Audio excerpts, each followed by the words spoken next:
Primeiramente, boa noite a todos. Que Jesus possa nos acompanhar nesse estudo da noite hoje. E quero agradecer ao Cefec a oportunidade que vocês me deram, que essa casa me dá, de realizar mais esse trabalho, que eu faço com muito gosto, com muita alegria. Nós estamos estudando o Livro dos Espíritos, estamos na parte terceira das leis morais. Estamos no capítulo 3, que tem o subtítulo da Lei do Trabalho. E dentro desse subtítulo, nós temos um outro item chamado Necessidade do Trabalho. E as questões que nós vamos trabalhar hoje é a 680 e a 681. Antes de começar, eu quero dizer o seguinte, eu recebi da nossa irmã um texto que eu utilizei, eu tive a liberdade, tomei a liberdade de sequestrar algumas partes que eu achei interessante para poder elucidar o estudo da noite de hoje, certo? Então, esses textos não são meus, esse texto é da Lídia Maria Andrade Conceição, que escreveu um texto, é uma articuladora, escreveu um texto chamado A Lei do Trabalho, e ela é uma articulista da Fiesp, da Federação Espírita de São Paulo. Ela é desembargadora do TJSP, Tribunal de Justiça do Estado de São Paulo. E ela escreveu esse artigo, eu achei muito interessante, ela foi muito feliz, e eu surrupiei algumas partes, também a liberdade de algumas partes. E ela começa assim. Não são todas, evidentemente, o artigo dela é muito grande, eu separei algumas. A relação do homem com o trabalho sempre foi conflituosa, pois revela a necessidade de esforço. O trabalho está para o homem muito anterior à própria civilização. A seu turno, na natureza, tudo se movimenta, e é natural que assim seja. O princípio inteligente nos reinos inferiores da natureza, de certa forma, já se movimenta em busca da manutenção e sobrevivência, ainda que o faça de forma instintiva. Então, se a gente parar para pensar, não tem nada inerte, não tem nada parado, está tudo movimentando. E esse movimento, muitas vezes, é em busca da sobrevivência.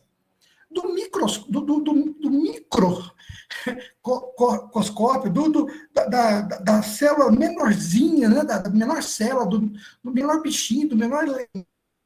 Todos estão em busca de sobrevivência, trabalhando para a sua sobrevivência, buscando o alimento.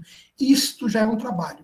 Então, a gente pode perceber, né, que essa palavra trabalho, ela tem uma amplitude muito, muito maior do que a gente possa imaginar. Ela está, quer dizer, o trabalho está no reino de Deus, né? Não foi à toa que Jesus falou que eu trabalho, meu Pai também, todos os dias. Mas tudo no universo trabalha. Tudo trabalha em prol do crescimento, do desenvolvimento. Certo? O homem da pedra ainda não havia aprendido a linguagem falada e tinha que buscar o próprio sustento na caça, na colheita de raízes, no esforço dioturno pela própria sobrevivência. O trabalho, não como conhecemos hoje, mas como o esforço humano pela manutenção da própria existência, é anterior à própria civilização. Ou seja, antes do homem se tornar civilizado, o homem civilizado é aquele que vivia em grupos, que se juntavam para poder viver em grupos, né? Antes de fazer isso, individualmente, o homem já trabalhava, porque ele tinha que comer. Se ele não corresse atrás da caça, se ele não fizesse alguma coisa nesse sentido, depois, mais tarde, ele aprendeu a plantar, etc. Mas antes de aprender a plantar e de viver em comunidade, ele tinha que correr atrás da sobrevivência. E isso não deixava de ser um trabalho, quer dizer, eu fico fazendo um paralelo com as aves hoje em dia, né? Uma ave hoje em dia, estou falando das aves, mas tem outros bichos também, né? Que são. A ave, ela não planta e nem ceifa, mas ela corre atrás da onde tem a comida. Então, a missão dela, quando levanta até antes de dormir, é procurar alimento. É um trabalho. Não deixa de ser um trabalho. E ela continua. E o conceito de trabalho tem evoluído na mesma forma que nosso planeta. Ou seja, à medida que o planeta vai evoluindo, esse conceito ele vai se aperfeiçoando, cada vez com novas conotações. E, não por acaso, ora é o trabalho realizado pela humanidade em todos os tempos do planeta Terra e, de forma paulatina, vem agregando os elementos necessários ao seu progresso, consequência da natural evolução de sucessivas gerações. Então, se a gente fizer uma retrospectiva, for lá atrás, ver como é que os primeiros trabalhos, como é que esses trabalhos foram evoluindo, foram crescendo, né? E à medida, eu vou falar daqui a pouco, à medida que esse trabalho foi, que o homem foi evoluindo, o trabalho foi evoluindo com ele. Né? Nós estamos indo futuramente para uma situação onde o homem vai fazer o menor esforço possível, porque ele vai ter máquinas, ele vai ter condições de se esforçar menos e para trabalhar do mesmo jeito, certo? E ele vai fazer, mas alguém pode pensar, alguma vez ou perguntar para mim, mas espera aí, se o homem for trabalhar mesmo, menos e as máquinas trabalharem, o que o homem vai fazer? Né? A resposta é muito simples. O homem vai crescer espiritualmente, ele vai ler mais, ele vai estudar mais, né? Ele vai ter mais tempo para estudar, vai ter mais tempo para crescer espiritualmente. Essa é a ideia. Então, essa figura que está aí, né, dos escravos, é uma fase que a nossa humanidade passou, né, onde o trabalho era escravo, né, o homem era obrigado a trabalhar. Hoje nós também somos, mas não desse jeito que está aí, de uma forma diferente, né? Entre tantas conquistas, fruto de árduo trabalho ao longo dos séculos, o homem a cada dia atinge novos patamares de desenvolvimento de sua inteligência e se habilita a dar novos passos na conquista de si mesmo. Evidência do próprio progresso decorrente de sua transformação moral. Então, à medida que o homem vai crescendo, não só intelectualmente, mas moralmente, por exemplo, o que ele está falando moralmente aí? Porque há 200 anos atrás, esse trabalho que eu mostrei na figura de cima aí era normal. A escravidão era um trabalho normal. Embora até hoje a gente tenha denúncias de pessoas que estão trabalhando de maneira escrava, mas isso a lei não permite, lugar nenhum do mundo. Né? E na figura de baixo a gente vê aí uma linha de produção. Certo? O homem está trabalhando em linha de produção. Hoje em dia, já não tem, muitas dessas linhas de produção já não funcionam dessa maneira. Funciona de outra forma. Né? Onde tem máquinas que fazem o trabalho, determinados trabalhos. O homem só aperta um botão e o que acontece? A máquina faz para ele. E agora nós chegamos na pergunta, a primeira pergunta, na 680. Kardec faz uma pergunta muito interessante. Por que ele faz a pergunta? Olha só. Kardec vivia numa época que ainda existe até hoje, mas existiam muitos reis, muitos monarcas. E esses monarcas, eles eram conhecidos como aqueles que não trabalhavam. Aí ele faz uma pergunta interessante. Não há homens que se encontram impossibilitados de trabalhar no que quer, que seja, e sua existência é, portanto, inútil? Quer dizer, ele podia estar falando das pessoas deficientes, né? Das pessoas que não se encontram impossibilitados de trabalhar, mas não só por doença, não só por uma deficiência física, mas muitas vezes pela ocupação que tem. Porque muitas vezes os monarcas, antigamente, o trabalho era algo degradante. Aquele que trabalhava era uma classe baixa. E se ele fosse fazer alguma coisa, tornava ele menor. Certo? Então, não é só por uma deficiência física que o cara não faz um determinado esforço. Não. Os reis, eles não trabalhavam. Eles viviam, né, do reinado e tinham os seus vassalos, os seus escravos, vamos dizer assim. Olha só o que a espiritualidade responde para Kardec. Deus é justo. Né? E, pois, só condena aquele que voluntariamente, ou seja, por vontade própria, tornou-se inútil a sua existência, porquanto esse vive às expensas do trabalho dos outros. Ele quer que cada um seja útil, de acordo com as suas faculdades.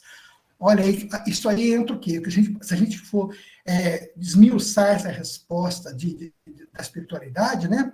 Olha só, porquanto esse vive das expensas do trabalho dos outros. Isso está acabando. Né? Então, quer dizer, são poucos os países no mundo, ou quase os na Inglaterra, que tem rainha quando todo mundo trabalha para ela. Se bem que ela também faz o trabalho dela lá de uma certa maneira, de uma certa forma, né? Não como antigamente, mas hoje ela faz um trabalho diferenciado, né? Eles trabalham com a parte filantrópica, muitas vezes, né? Os duques, o pessoal que circunda a rainha lá, né? Mas cada um faz. Mas, olha só, a pessoa se lute quando ele quer, por vontade própria, vontade dele. Não que ele seja inútil.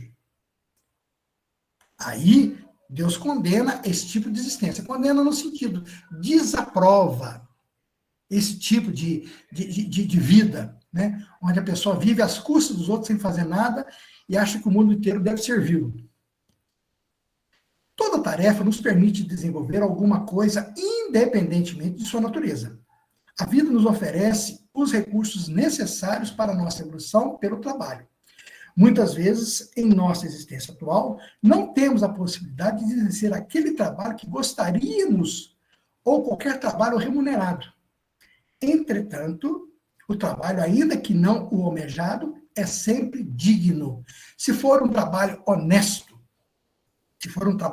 ele é sempre digno aos olhos de Deus. Não só aos olhos dos homens, né? A gente fica pensando, quando fala em dignidade, aos olhos de Deus. É um trabalho digno, se for honesto. Né? Se for uma coisa que não prejudique ninguém. É um trabalho honesto, um trabalho digno. Né? Isso aqui é importante. Eu fui atrás do Calegari, né? E no livro As Leis Morais, do Rodolfo Calegari, e nas Leis Morais ele traz o seguinte texto: olha só, o trabalho é uma lei da natureza a que ninguém se pode esquivar sem prejudicar-se, pois é por meio dele que o homem desenvolve a sua inteligência e aperfeiçoa suas faculdades. Então, o homem sem trabalho, sem exercer o trabalho, a mente dele fica atrofiada. Ele não desenvolve a sua inteligência, as faculdades que ele tem, porque todos nós temos faculdades a serem desenvolvidas. O trabalho honesto fortalece no sentido de dignidade pessoal, falo respeitado pela comunidade em que vive e, quando bem realizado, contribui para dar-lhe a sensação de segurança. 3 coisas fundamentais que todos buscamos. Então, separar essas 3 coisas, olha só, as 3 coisas são, né, o sentimento de dignidade, o respeito e a segurança. São 3 coisas fundamentais que todos nós buscamos nessa vida. E ele continua dizendo o seguinte: para o homem que tem a êxito no trabalho, e como tal deve entender-se não necessariamente o ganho de muito dinheiro, porque o cara trabalha, mas não ganha muito, ganha pouco, quase nada. Mas uma constante satisfação íntima. Faz-se mister que cada qual se dedique a um tipo de atividade de acordo com as suas aptidões e preferências, sem se deixar influenciar pela vitória de outro nesta ou naquela carreira, porquanto cada arte, ofício ou profissão exige determinadas qualidades que nem todos possuem.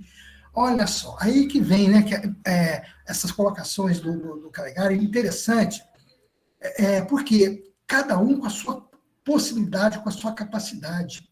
Quando a gente vê uma pessoa trabalhando num local ganhando muito mais do que a gente, tem muito, no meu caso, tem muita gente, certo? Pode ter certeza, não tem nada errado, está tudo certo. Né? Eu gostaria de estar fazendo uma atividade e ganhando mais, mas no momento não é possível. Por quê? Porque tem um objetivo atrás disso aí. É um aprendizado para mim. Então, eu tenho que ter humildade de entender, de não ficar cobiçando o trabalho. Cobiçar, a gente sempre cobiça de ganhar mais, mas não cobiçar o trabalho do outro. É aquilo que o outro está tendo de oportunidade. A oportunidade foi dada para ele, porque ele precisa, porque ele merece. Que Deus abençoe. Né? Então, a vitória da outra pessoa, naquela carreira, naquela oportunidade, a gente não deve ficar pensando, por que isso, por que aquilo, não sei o quê. Eu gostaria de estar fazendo outro trabalho, eu sou engenheiro mecânico, formado, fiz outros cursos, não trabalho na minha área, gostaria muito de trabalhar na minha área, estou fazendo algo que não tem nada a ver comigo, mas fazer o quê? No momento é a oportunidade que Deus me deu. Calegari ainda. Quem não consiga uma ocupação condizente com o que desejaria, deve, para não ser infeliz, adaptar-se ao trabalho que lhe tenha sido dado, esforçando-se por fazê-lo cada vez melhor, mesmo que seja extremamente fácil. Isso ajudará a gostar dele. Professores, médicos, engenheiros, advogados, administradores, todos, indistintamente, desde que desenvolvam um trabalho prestadio, de prestação, estão dando o melhor de si, concorrendo assim para o progresso e o bem-estar social como lhes compete. Então, a nossa função, o nosso dever, né, é para o progresso e o bem-estar social. Nós fazemos parte de uma sociedade que tem N oportunidades diferentes, N nuances diferentes de oportunidade de trabalho e de, como eu vou dizer, trabalho mesmo para fazer, né, oportunidades, etc. Então, quer dizer, cada um faz o seu. Né? Se todo mundo fizesse uma coisa, não tinha. Cada um faz o seu. E essa soma de cada colaboração, de cada um, faz com que exista um trabalho na comunidade. Ou seja, cada um com as suas aptidões, fazendo aquilo que está com determinado trabalho, vai crescer. Né? Porque o trabalho de cada um oferece crescimento para todo mundo, e para cada um também. Fechando com ele, o trabalho nos coloca em frente ao próximo para trabalhar com ele, por ele e com ele, ainda que estejamos sós em nossa sala de trabalho e não conheçamos quem é o destinatário direto das nossas ações. Olha que interessante. Né? Muitas pessoas trabalham em casa e não sabem até onde o fruto do seu trabalho vai chegar. Não importa. Isso tem nada a ver. Desta forma, é fácil percebermos que o trabalho, seja ele qual for, representa para nós, espíritos encarnados, oportunidade única de renovação de valores. É isso que todos nós buscamos, né, gente? É renovação de valores, cada dia que passa. No livro, né, Estudos Espíritas, do Divaldo, psicografado por Divaldo de Joana de Anjos, ela faz o seguinte comentário, olha só. O trabalho é lei da natureza, mediante a qual o homem forja o próprio progresso, desenvolvendo as possibilidades do meio ambiente em que se situa, ampliando os recursos de preservação da vida, por meio da satisfação das suas necessidades imediatas, na comunidade social onde vive. Aquilo que eu acabei de falar, não é verdade? Então, a Joana de Anjos também foi muito feliz aqui, que cada um na sua, né? Trabalhando para sobreviver, trabalhando para se melhorar, trabalhando para adquirir valores, etc, etc. No livro também de Joana de Anjos, psicografado pelo Divaldo, chamado Leis Morais da Vida, ela faz a seguinte outra colocação. A bênção do trabalho que nos ensina que o trabalho é, ao lado da oração, o mais eficiente antídoto contra o mal, porquanto conquista valores incalculáveis com que o espírito corrige as imperfeições e disciplina a vontade. A palavra que eu quero ressaltar aí, nessa colocação da Joana, é corrige as imperfeições, essa expressão. Porque o que não falta em nós todos é imperfeições. E somos também muitos indisciplinados. Então, o trabalho vem para poder corrigir.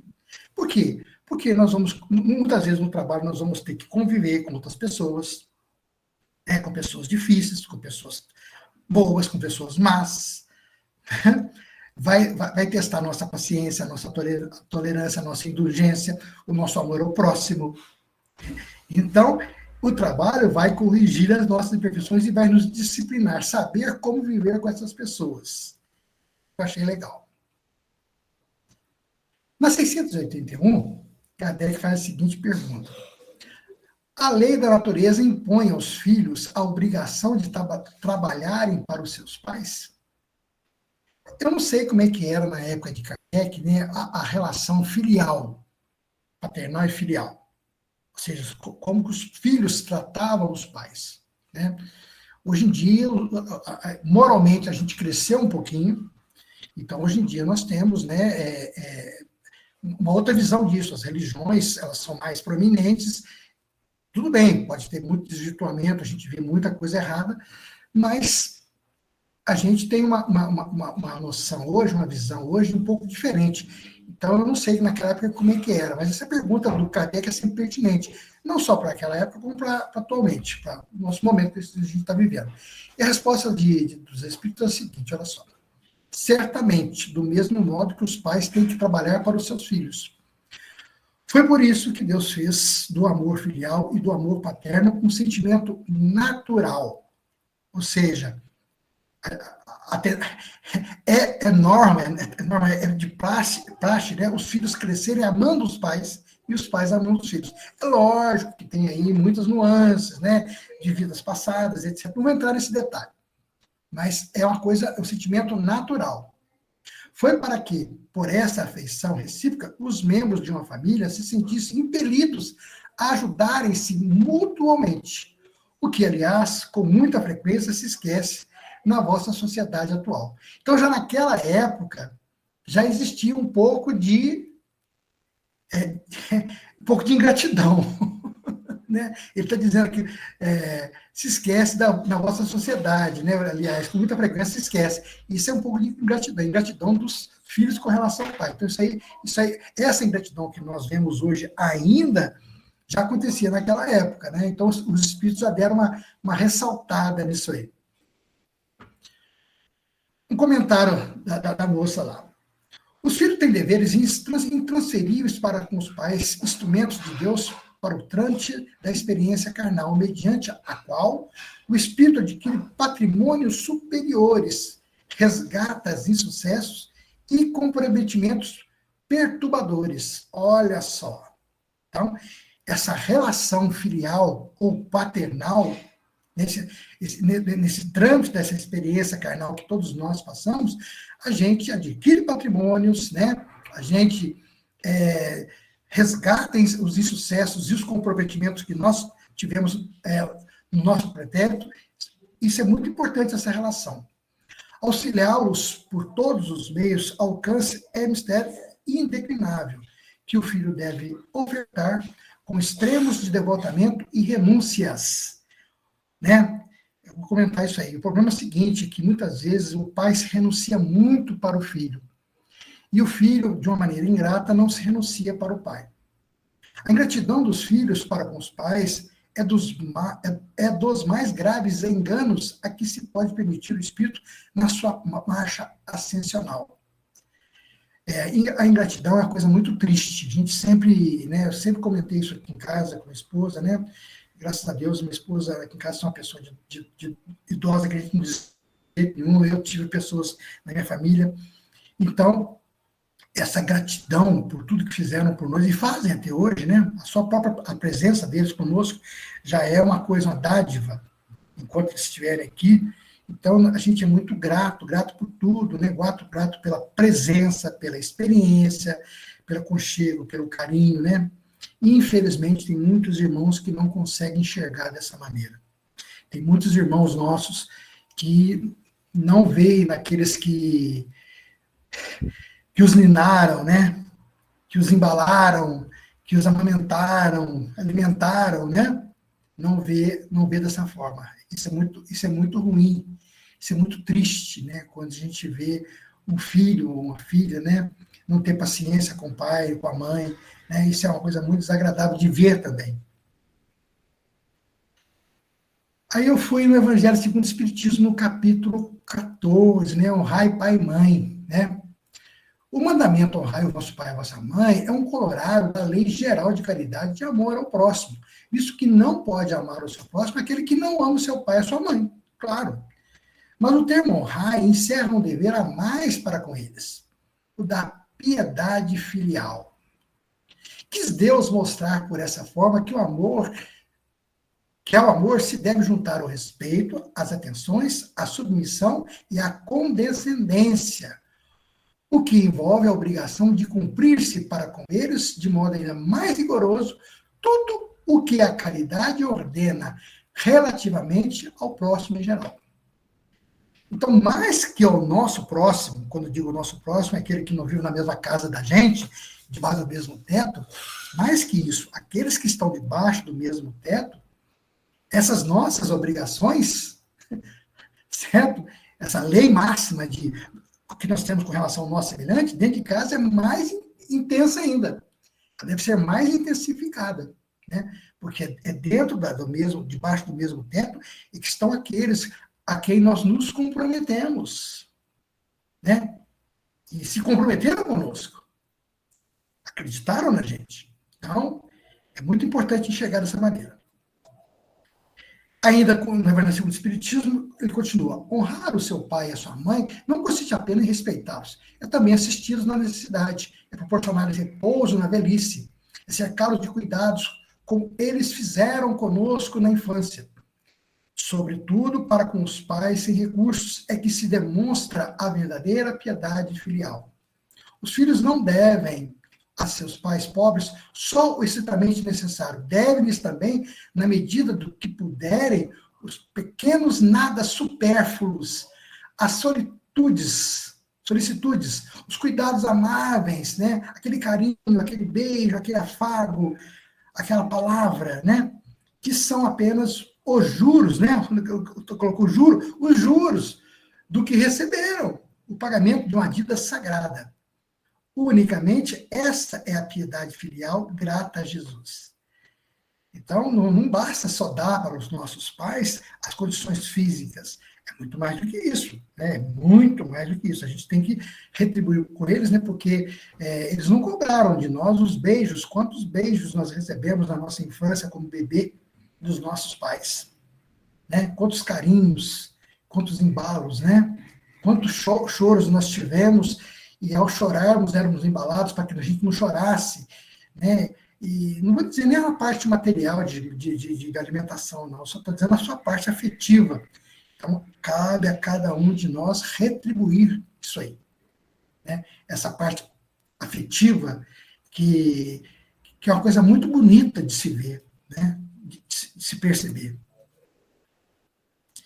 Ainda no Evangelho, ele diz o seguinte: devem, pois, os filhos tomar como regra de conduta para com seus pais todos os preceitos de Jesus, concernentes ao próximo, e ter presente que todo procedimento censurável com relação aos estranhos, ainda mais censurável, se torna relativamente aos pais. Ou seja, se esse brigar com o meu semelhante, com a pessoa de fora, eu ser respondona, eu ser mal educada com a pessoa de fora, uma pessoa que não é do meu círculo de vida, aqui debaixo do mesmo teto, com os pais eu não vou nem dizer o que é isso. Não tem nem palavra para falar isso. E que o que talvez não passe de simples falta, no primeiro caso, pode ser considerado um crime. No segundo, porque aqui a falta de caridade se junta à ingratidão. Então, se no primeiro caso lá fora, se a gente é ingrato, se a gente é mal educado, se a gente é estúpido, se a gente com a pessoa fora, já está errado, pode até muitas vezes ser um crime, dentro de casa, além de ser um crime, é falta de caridade e ingratidão. Ou seja, piora a nossa situação quando nós temos esse tipo de procedimento. Né? E vamos lembrar, né, que está em Êxodo, capítulo 20, versículo 12, né, do Decálogo, né, está escrito lá, ó, honrai o vosso pai e a vossa mãe, a fim de viverdes longo tempo na terra que o Senhor, vosso Deus, vos dará. Ou seja, esse muito tempo na terra que o Senhor vos dará, né, isso aí, no fundo, o que está dizendo aí? Para que nós possamos, no plano espiritual, não temos amolação, não temos que responder, né? Não temos que ser apontados, cobrados pelos os nossos genitores, depois de desencarnados, pelo bem que deveríamos ter feito, não fizemos a eles mesmos, né? Deve ser muito desagradável as pessoas julgarem as coisas na cara da gente por uma ação de ingratidão nossa. Deve ser horroroso, é uma coisa para a gente chorar. Bom, para fechar o estudo, né?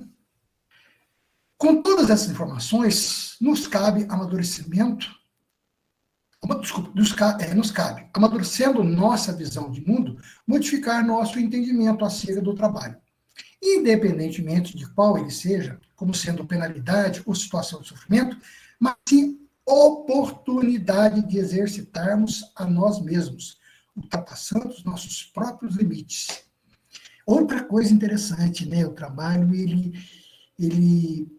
a prova dele, a prova não é a prova física, mas a prova é ver até quando a gente é resignado, até quando a gente é capaz, a gente se dá um trabalho para você, você é capaz de fazer, qual o limite seu? Então, a pessoa, muitas vezes, não, é dado um trabalho para ela, e ela acha que aquele trabalho é muito, muito, muito pesado, muito difícil, pesado no sentido não de esforço físico, mas que vai exigir muito, exceder os limites dela. Isso é importante, porque quando ela excede esses limites, ela cresce.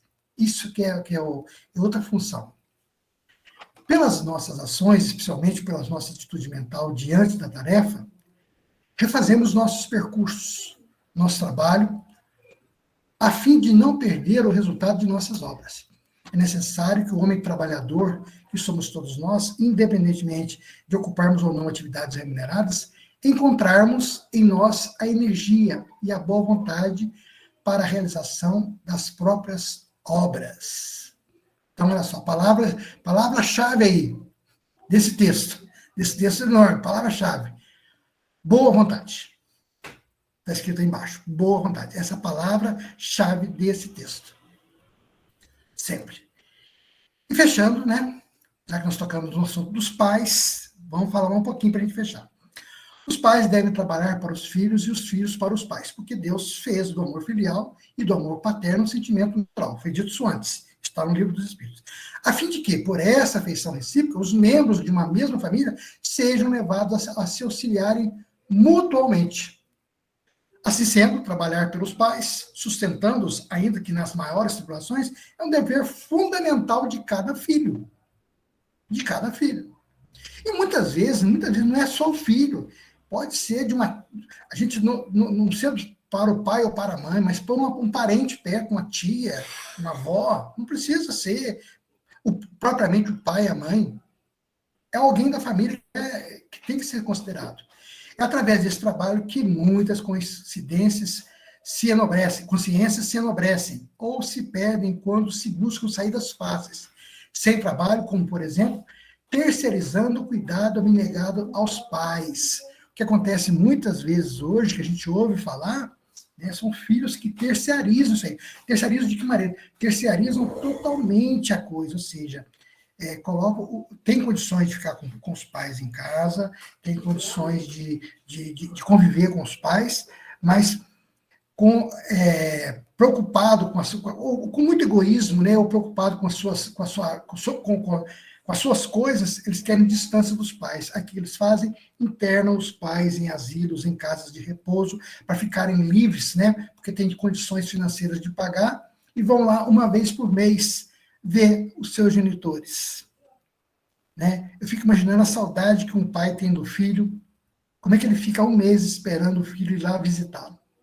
Eu fico só pensando, e o que passa pela cabeça do pai e dessa mãe, né, do tempo que eles embalavam esse filho no colo. É uma coisa assim de apertar o coração da gente. Eu não sei de vocês, mas o meu é de apertar o coração. Existe isso hoje em dia? Existe. Talvez, não posso dizer se é muito ou se é pouco, mas existe. Tem uma coisa bem desagradável, né, da gente ver. E, gente, eu fico por aqui. Eu quero agradecer a vocês a oportunidade, mais uma vez, ao Cefec, de trabalharmos. Não fui interrompido, graças a Deus, pelo telefone.